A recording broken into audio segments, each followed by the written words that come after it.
So I had a nice talk with a former Rosemont High School school liaison officer. I forget her name. We used to call her Big Red.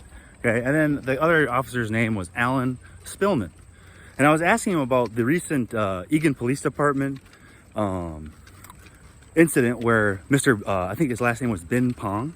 Okay, a postal worker was leaving work having a stroke. Police officers pulled him over. Okay, assumed that he was on drugs, took him to Dakota County Jail, where he ended up being pronounced brain dead. He was foaming out of the mouth in a holding cell. Now, 8 Dakota County Sheriff's deputies watched him become brain dead.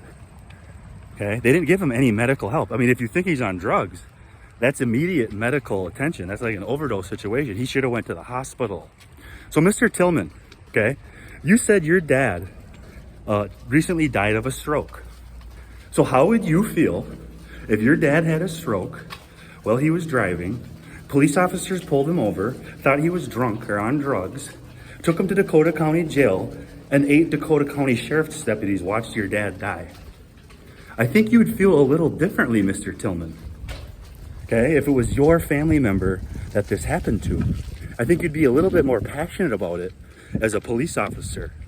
Now, how I got to interview Mr. Tillman, him and Big Red were standing in Apple Valley Police Department parking lot as they're on patrol. Now, there's crimes being committed 24/7 in Apple Valley, no matter how big and small they are. Literally, they could literally have a canine dog posted up at the U.S. Postal Service at Apple Valley, and you would get drugs all day long. You would be able to get drugs all day long. The U.S. Postal Service is one of the largest distributors of drugs through their packaging system. First day air, next day air. Okay, so Mr. Tillman and Big Red, former Rosemont High School liaison officer, it's hard for us in the public to believe anything you're saying. Okay, when we see you standing around in parking lots just talking to each other, jib-jabbering, well, you're being paid. I mean, you're being paid to go stop crime, and you're standing around.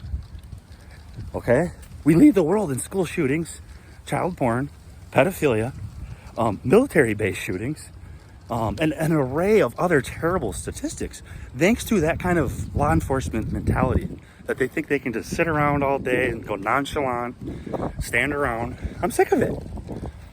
Okay, so Mr. Tillman, ask yourself that question. If police officers brought your dad as he was having a stroke to jail and watched him become brain dead, how would you feel about that, sir?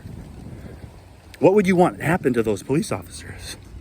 What would you want to happen to those police officers if that was your dad?